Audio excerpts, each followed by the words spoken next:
جو 90 لاکھ مسلمان ہوئے نا آپ کے ہاتھ پہ، تقریروں سے نہیں ہوئے، غریب نواز نے کوئی کانفرنس نہیں کی، کوئی جلسہ نہیں کیا، کوئی بھیڑ اکٹھا نہیں کی. کس چیز کی وجہ سے لوگ ان کے ہاتھ پہ مسلمان ہوئے؟ انہوں نے انسانیت کا درس دیا. وہی جو چیز اللہ کے حبیب علیہ السلام نے پیش فرمایا سرکار غریب نواز نے. کیونکہ ہندوستان کا حال کیا تھا دیکھو، ہندوستان کے لوگ اتنے کچلے ہوئے تھے، کتنے کچلے ہوئے تھے. بیٹیاں شوہر کی چتاؤں پر زندہ جلائی جا رہی تھی. یہ ہندوستان ہمارے پیارے بھارت کی تاریخ ہے. اگر کوئی نوجوان لڑکی بیوہ ہو جاتی تو اس کے شوہر کی چتا پر اس کو شوہر کے ساتھ زندہ جلا دیا جاتا. یہ یہاں کا کلچر تھا، یہاں کی تہذیب تھی. عورت کو پاپ سمجھا جاتا تھا، عورت کو جوئے میں ہار دیا جاتا تھا، جوئے میں عورت ہار دی جاتی تھی. تاریخ ہے. کبھی کبھی ایک ایک عورت کے ساتھ اسی ہندوستان کے اندر 5 بھائی شادی کرتے تھے. تاریخ ہے اس ملک کی.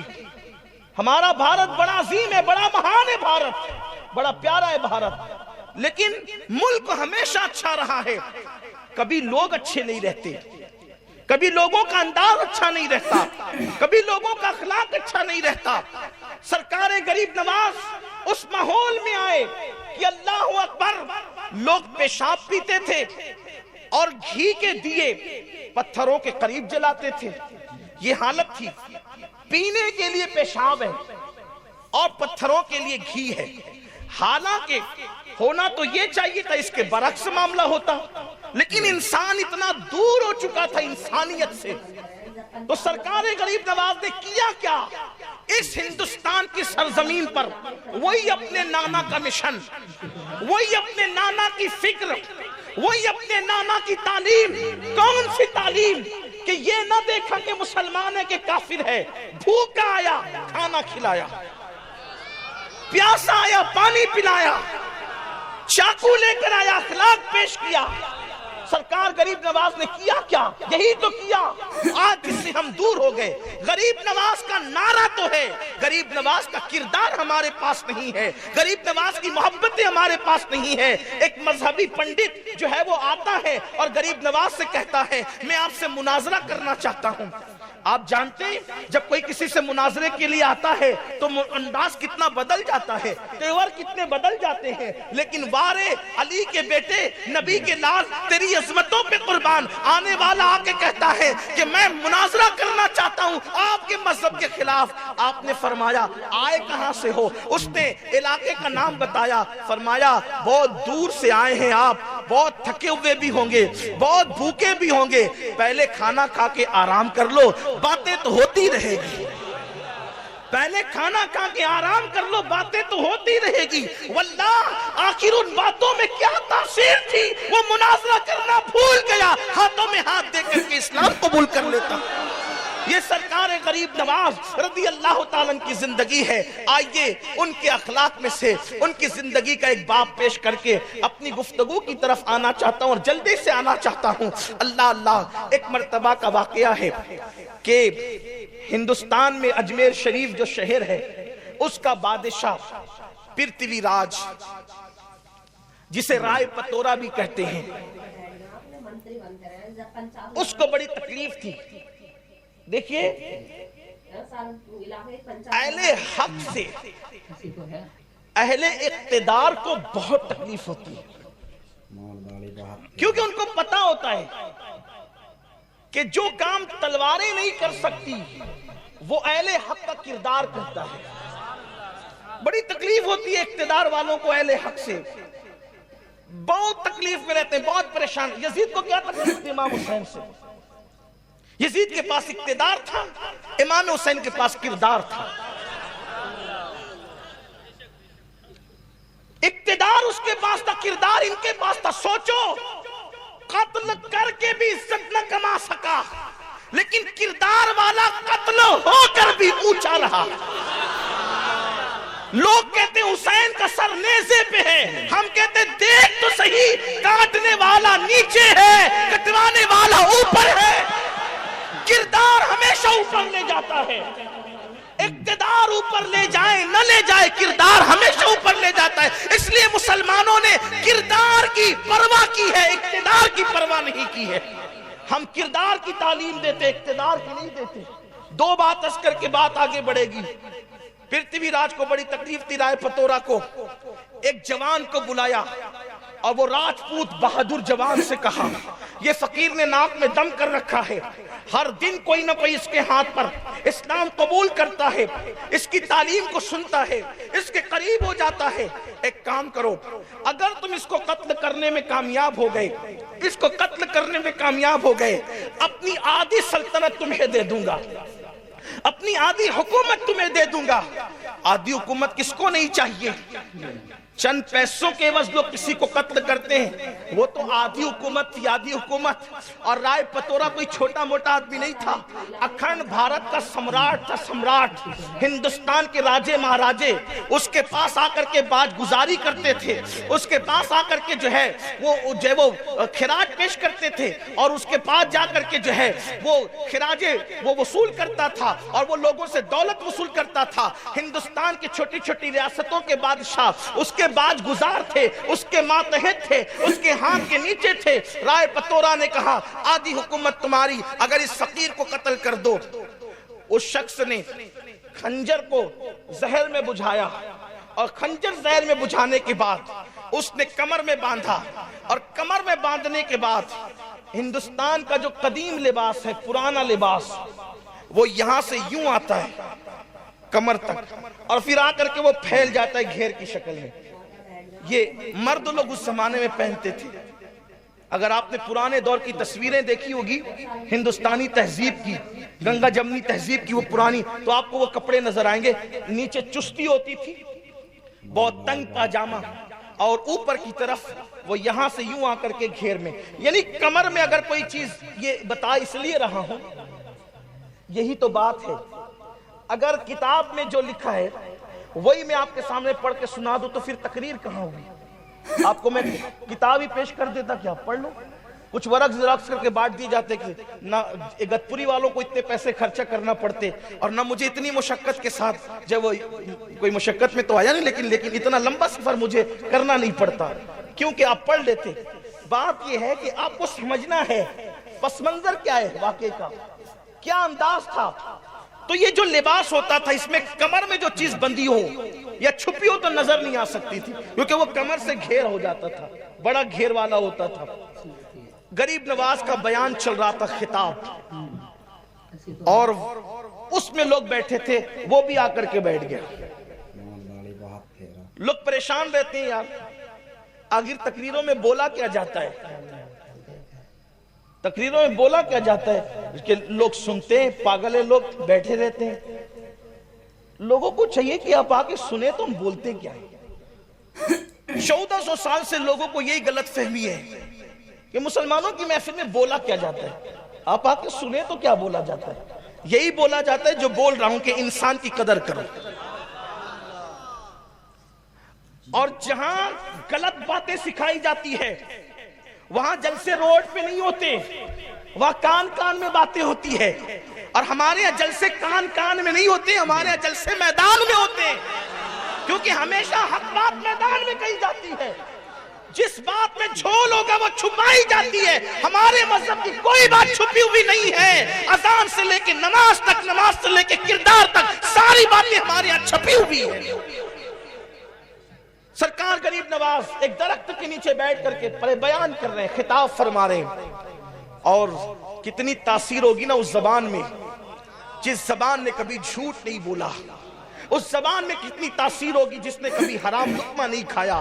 اس زبان میں کتنی تاثیر ہوگی جس زبان پر اللہ کے ذکر کے سوا کبھی کسی کی غیبت نہیں آئی، کبھی کسی کی چگلی نہیں، کبھی کسی کے ساتھ حسد کے جملے نہیں، کبھی گالی گلوچ نہیں. کیسی وہ پاکیزہ اور پاک زبان تھی. آپ خطاب فرما رہے تھے، وہاں الفاظ کی ہیرا پھیری نہیں تھی، وہاں ادیبانہ اور خطابانہ رنگ نہیں تھا، بلکہ وہاں درویشانہ اور فقیرانہ اللہ کا رنگ لیوے انداز تھا. گفتگو ہو رہی تھی لوگوں کی سسکیاں بن رہی تھی، لوگوں کی زندگیاں تبدیل ہو رہی تھی. ایسے میں گفتگو ہوتی رہی، لوگ سنتے رہے، اپنی مراد پاتے رہے اور جاتے رہے.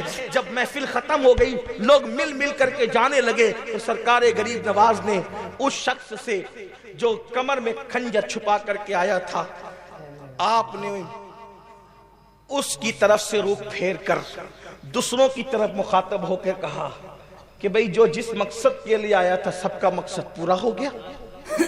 اب اگر کسی کا کوئی مقصد باقی ہو تو وہ اپنا مقصد بھی پورا کر لے. اس لیے کہ ہر بندہ محفل میں تقریر سننے تو نہیں آتا نا. کچھ کمر میں خنجر لے کر آتے ہیں، کچھ دل میں خنجر لے کر آتے ہیں، کچھ آنکھوں میں خنجر لے کر آتے ہیں. مقصد پورا کر لو جس کو کرنا ہے. لوگوں نے باتیں کی، بات ختم ہو گئی. پھر جب دیر اور گزری، کچھ لوگ اور ختم ہو گئے اور چلے گئے، سرکار غریب نواز نے پھر ڈائریکٹ اس سے مخاطب ہو گئے. میں کہہ رہا ہوں کہ سب کے مقاصد پورے ہو گئے، جو مراد لے کے آیا تھا اس کی مراد پوری ہو گئی. آپ بھی اپنی مراد پوری کر لیں. انداز دیکھیں گفتگو. اگر کوئی مجھے گالی دینے آیا، یا کوئی مجھے قتل کرنے آیا، یا کوئی مجھے مارنے آیا، یا کوئی میرے ساتھ بدتمیزی کرنے آیا، تو کیا میں یہ جان کر کے اس کا انداز میرے ساتھ کیا ہے، میرا سلوک کیا ہوگا اس کے ساتھ، میرا انداز کیا ہوگا اس کے ساتھ. میرے بھائی، اگر مجمع میں کوئی ناخن پہ پیر رکھ دے تو آدمی کا چہرہ بگڑ جاتا ہے، اور وہاں خنجر کمر میں باندھ کر کے لایا ہے. لیکن سرکار غریب نواز فرما رہے ہیں سب کی مرادیں پوری ہو گئی، اپنی مراد پوری کر لو. اس نے کہا مہاراج میں کون سی مراد لے کر کے آیا؟ فرمایا تم اچھی طرح جانتے ہو کیا لے کر کے آئے ہو دل میں. کہا میں تو آپ کا بیان سننے آیا تھا، آپ کتنی اچھی بات کرتے، میں آپ کی باتیں سننے آیا تھا. فرمایا اچھا، بیان سننے کے لیے آتے ہیں تو کمر میں خنجر باندھ کر آتے ہیں؟ بیان سننے آتے ہیں تو کمر میں خنجر باندھ کر آتے ہیں؟ اس نے کہا کمر میں خنجر تو ہندوستان والوں کی ایک رواج ہے، اور راجپوتوں کا انداز ہے کہ ہم کمر میں خنجر باندھتے ہیں، تو میں نے کمر میں خنجر باندھ دیا تو کون سا جرم کیا؟ کہا اچھا، خنجر باندھنا اگر ہندوستان والوں کے یہاں رسم و رواج ہے تو بادشاہ کے محل میں جا کر کسی کی جان پر آدھی سلطنت کا سودا کرنا یہ بھی ہندوستان والوں کا رواج ہے کہ اس فقیر کو قتل کر کے آدھی سلطنت کمائیں گے، یہ بھی ہندوستان والوں کا رواج ہے. اللہ اکبر. اس نے سوچا کہ یہ گفتگو تو بادشاہ کی اور میرے درمیان ہے، اور کسی کو نہیں پتا تھی یہ فقیر درخت کے نیچے بیٹھ کر کے میرے کمر کا خنجر بھی جانتا ہے، محل کی بات بھی جانتا ہے، میرے دل کے جذبات بھی جانتا ہے. اس نے خنجر سامنے رکھا اور کہا کہ مجھے معاف کرنا، اور آپ کسی کو حکم دے کہ وہ مجھے قتل کر دے. میں بہت مہان بڑے عظیم انسان کو قتل کرنے کے ارادے سے آیا تھا، اب میری سزا یہ ہے کہ مجھے قتل کر دیا جائے. سرکار غریب نواز نے فرمایا واللہ ہم مارنے نہیں آئے ہیں، ہم لوگوں کو زندگیاں دینے کے لیے آئے ہیں، ہم لوگوں کو جلانے آئے ہیں. یاد رکھنا آج کے بعد ایسی غلطی نہ کرنا، جاؤ یہاں سے، میں نے تمہیں معاف کیا. اس نے قدم پکڑ لیے، چرنوں میں گر گیا. کہا کہ ایسا مہان آدمی جو جان کے دشمنوں کو معاف کرتا ہو، اب اس کو چھوڑ کے کہاں جاؤں گا؟ میں بھی آپ کے ہاتھوں پہ کلمہ پڑھ کے مسلمان ہونا چاہتا ہوں. سرکار غریب نواز نے اس کو ایمان کی دولت عطا کی، اور اس کے بعد پھر فرمایا مانگ کیا مانگتا ہے، آج مانگ لے مجھ سے کیا مانگتا ہے. اس نے غریب نواز سے مانگا، بڑا ہوشیار نکلا وہ. اس نے غریب نواز سے کہا جب اسلام قبول نہیں کیا تھا تو مجھے پتا تھا کہ آپ کے یہاں لوگ سال میں ایک مرتبہ حج کو جاتے ہیں، کعبے کے حج کے لیے. میری تمنا یہ ہے کہ میں زندگی میں 40 مرتبہ حج کروں. کتنا ہوشیار ہے. حج نہیں مانگا صرف، بلکہ لمبی عمر بھی مانگ لی، کیونکہ حج روز روز تھوڑی ہوگا. جتنے حج ہوں گے اتنے سال بڑھیں گے. اس نے کہا کہ میں 40 حج کرنا چاہتا ہوں، اور پھر تمنا یہ ہے جب 40ویں حج کے لیے جاؤں تو پھر لوٹ کر نہیں آؤں، مکے ہی میں میرا وصال ہو جائے. سرکار غریب نواز نے فرمایا جا تجھے یہ بھی عطا کیا. یہ تھے تبلیغ کے اصول، دعوت کے اصول، لوگوں کو اپنا بنانے کے اصول. اور اس سلسلے کی ایک آخری کڑی، سرکار غریب نواز کس طرح لوگوں کے ساتھ پیش آتے تھے، بالخصوص وہ طبقہ جو کچلا ہوا ہو، جو پچھڑا ہوا ہو، جسے لوگ بیکورڈ سمجھ کر اس کو اپنے پاس بٹھاتے نہیں. وہ لوگ جن کا سماج میں کوئی مقام ہی نہیں ہے. دیکھو حضور علیہ السلام, پہلے حضور کی زندگی کا ایک واقعہ پیش کر. جب میرے آقا علیہ السلام نے اعلان نبوت کیا تو جو 7 لوگ مسلمان ہوئے تھے پہلے 7 لوگ. سب سے پہلے ماں خدیجہ, عورتوں میں. مردوں میں سیدنا ابوبکر صدیق, غلاموں میں سیدنا زید بن حارثہ, چھوٹی عمر کے لوگوں میں مولا کائنات, اور پھر حضرت سیدنا بلال, حضرت صہیب رومی. یہ وہ لوگ تھے جو شروع دن کے مسلمان ہیں, ابتدائی دنوں کے مسلمان. اسی میں حضرت عمار بن یاسر, حضرت یاسر, حضرت سمیہ, حضرت زنیرہ, یہ لوگ سب اول دن کے, یعنی کہ اعلان حضور پہ وحی آئی یا اسلام آ گیا. بظاہر اسلام تو ہمیشہ سے ہے, لیکن ظاہری طور پر اسلام کا حکم آیا, اور 1 ہفتے 10 دن کے اندر جنہوں نے اسلام قبول کیا یہ نفوس ہے. اس میں ایک نام حضرت سیدنا بلال حبشی کا. حضرت بلال حبشی ہفتے 10 دن میں اتنی جلدی مسلمان کیسے ہوئے؟ کیوں اتنی جلدی مسلمان ہوئے؟ وجہ یہ تھی. مسلمان ہونے کی وجہ دیکھو, جو ہمارے اندر نہیں ہے, یہی بار بار رونا چاہتا ہوں کہ جو ہمارے اندر نہیں ہے. اصل اسلام کی تعلیم کتابوں میں محدود, اصل اسلام پر عمل کرنے والے قبروں میں, اسلام کتابوں میں اسلام پہ عمل کرنے والے قبروں میں, اور آج ہم نمائش کرتے ہوئے نظر آ رہے ہیں. خدا کے لیے دین کی طرف آئیے, اسلام کی روحانیت کی طرف آئیے, اسلام کے اصل ہدف کی طرف آئیے, اسلام کے اصل مقصد کی طرف آئیے. سیدنا بلال حبشی مسلمان کیوں ہوئے؟ ابھی حضور نے نبوت کا اعلان نہیں کیا. بلال حبشی غلام تھے, یہ آپ سب کو پتا ہے.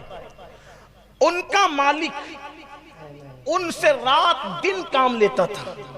ایک دن بلال بیمار ہو گئے, اور بیماری کے عالم میں رات کو کام کرتے جاتے تھے اور روتے جاتے تھے. اللہ کے حبیب علیہ السلام کعبے کے طواف کے لیے جا رہے تھے یا طواف کر کے نکل رہے تھے. دیکھا کہ کوئی رونے والا رو رہا ہے. حضور علیہ السلام کی یہ عادت تھی کہ کسی کی آنکھ میں کبھی آنسو نہیں دیکھ سکتے تھے, کسی کو کبھی بے چین نہیں دیکھ سکتے تھے. ہاں یہی تو بات ہے کہ ہمارے نبی کسی کی آنکھوں میں آنسو نہیں دیکھ سکتے تھے, اور آج ہم لوگوں کی آنکھوں میں آنسو ہی ڈال رہے ہیں. حضور لوگوں کو بے چین نہیں دیکھ سکتے تھے, ہم لوگوں کو بے چین ہی کر رہے ہیں, لوگوں کو بے قرار ہی کر رہے ہیں, لوگوں کو ستا ہی رہے ہیں. میرے آقا علیہ السلام نے دیکھا کسی کے رونے کی آواز آ رہی ہے, حضور رک گئے. رکنے کے بعد پوچھا کون ہو؟ بلال. کیوں رو رہے ہو؟ کہا کہ بخار ہے اور میں بیٹھ بھی نہیں سکتا, میں نے کھانا بھی نہیں کھایا ہے, میرے مالک نے مجھ پہ اتنا کام لاد دیا ہے کہ اب میں اتنا کام نہیں کر سکتا. لیکن جب وہ صبح کو آئے گا اور وہ دیکھے گا کہ میں نے کام نہیں کیا تو وہ مجھ پر چابک برسائے گا, میری بیماری کا, میری فاقہ کشی کا خیال نہیں کرے گا. میرے آقا علیہ السلام نے فرمایا جاؤ تم سو جاؤ. انہوں نے کہا اگر میں سو جاؤں گا اے اجنبی جوان, اگر میں سو جاؤں گا تو پھر میرا کام کون کرے گا؟ اللہ کے حبیب علیہ السلام نے فرمایا تیرا کام آج کی رات میں کروں گا. اور اس کے بعد پوری رات بلال کے حصے کا کام مصطفیٰ جان رحمت کرتے رہے. میرے آقا پوری رات کام کرتے رہے اور صبح کو جانے لگے. وہ فرمایا کہ اچھا میں چلتا ہوں, میں کل پھر آؤں گا اور تمہارے حصے کا کام کر دوں گا, اور جب ضرورت پڑے مجھے بلا لیا کرنا, میں تمہاری مدد کے لیے حاضر ہوں. بلال نے پوچھا یہاں تو لوگ ننگے ہو کے کعبے کا طواف کرتے ہیں, یہاں تو لوگوں میں انسانیت نہیں ہے, یہاں کے لوگوں کے اندر کسی سے ہمدردی نہیں ہے, کسی سے پیار نہیں ہے, یہاں کے انسان درندوں سے بدتر ہے.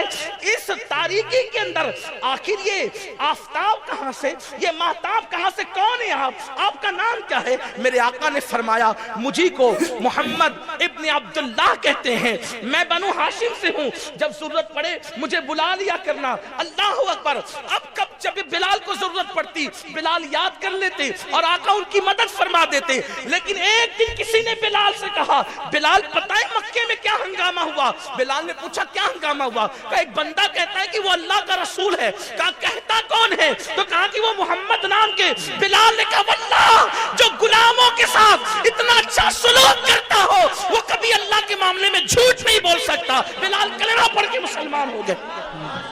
کچھ سنے بغیر کچھ سنے بغیر، کوئی اسٹڈی کیے بغیر. یہ کیا چیز تھی؟ غلاموں کے ساتھ اللہ کے رسول کا حسن سلوک. اب آئیے دیکھیے سیدنا غریب نواز، ایک کسان غریب نواز کے پاس، غریب نواز کے پاس ایک کسان ہے، اور آ کر کے کہتا ہے وہ کسان کہ سرکار بادشاہ نے میری زمین پہ ٹیکس زیادہ لگا دیا، میں ٹیکس نہیں بھر سکتا، اور مجھے پتا چلا ہے کہ بادشاہ آپ کے مرید کا مرید ہے. جو دلی کا بادشاہ ہے اس کا نام تھا شمس الدین التمش. دلی کا بادشاہ اس وقت کون تھا؟ شمس الدین التمش. معمولی آدمی نہیں، جس کی کبھی تہجد نہیں چھوٹی، جس کی عصر کی پہلے کی سنتیں غیر موقعہ نہیں چھوٹی، جس نے ماں، بہن، بیٹی، بیوی، 4 عورتوں کے علاوہ 5ویں کسی عورت پر جان بوجھ کر نظر نہیں ڈالی، اسے کہتے ہیں شمس الدین التمش. کوئی معمولی آدمی نہیں ہے. آیا کسان غریب نواز کے پاس اور کہتا ہے کہ دلی کے بادشاہ نے ٹیکس لگا دیا مجھ پر، میں بھر نہیں سکتا. غریب نواز نے فرمایا ہم تیرے ساتھ دلی تک چلیں گے، ہم تیرے ساتھ. آپ یہ نہیں سمجھے کہ میں یہ واقعہ کوئی گڑھ کے لایا ہوں، آپ یہ نہ سمجھے کہ کسانوں پہ مصیبت آئی ہے تو میں یہ بات لے کر آیا ہوں. ایسی بات نہیں ہے. میں نے برسوں پہلے بھی اس واقعے کو بیان کیا ہے، میری تقریروں میں آپ دیکھ سکتے ہیں آپ. اس کا مطلب گرے پڑے لوگوں کے کام آنا.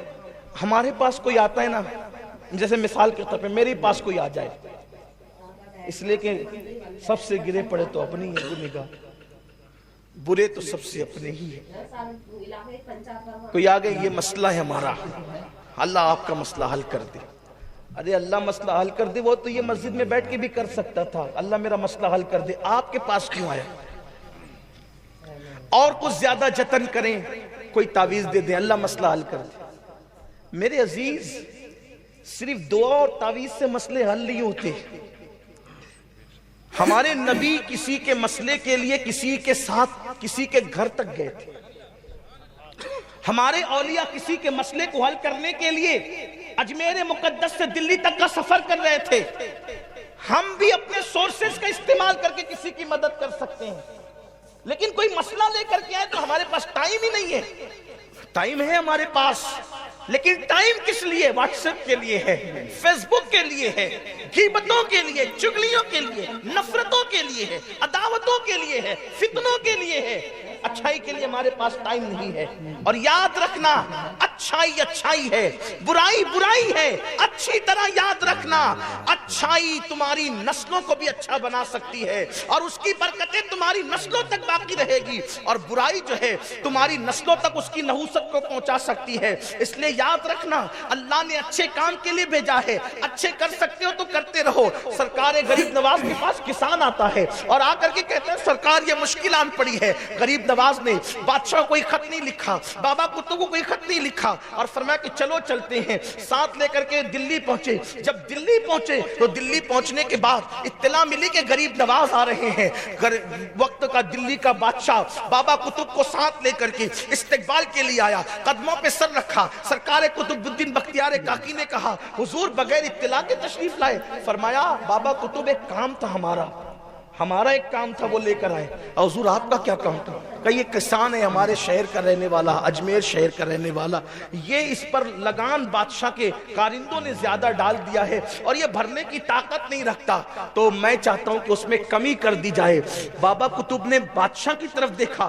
بادشاہ نے کہا حضور مجھے اس کا علم نہ تھا، یہ سپاہیوں کی غلطی سے ہو گیا، لیکن حضور اگر آپ کو ایک خط لکھ کر کے دے دیتے تو خط پر بھی کام ہو جاتا، چٹھی پر بھی کام ہو جاتا، آپ کا نام یہ کسان لے کر آتا تو آپ کے نام پر بھی کام ہو جاتا. آپ نے فرمایا میں جانتا ہوں چٹھی پر بھی کام ہو سکتا تھا، خط پر بھی کام ہو سکتا تھا، میرے نام پہ بھی کام ہو سکتا تھا، لیکن ایک غریب کے ساتھ اس کا کام بنانے کے لیے جو میں قدم قدم چل کے آیا، مجھے یہ ثواب کب ملتا، یہ اجر کب ملتا؟ اس لیے کہ مصطفیٰ جان رحمت نے ارشاد فرمایا اگر کوئی کسی کی حاجت کو پورا کرنے کے لیے ایک قدم چلتا ہے تو اللہ اس کو مسجد نبوی میں 2 مہینے تک اعتکاف کرنے سے زیادہ ثواب عطا فرماتا.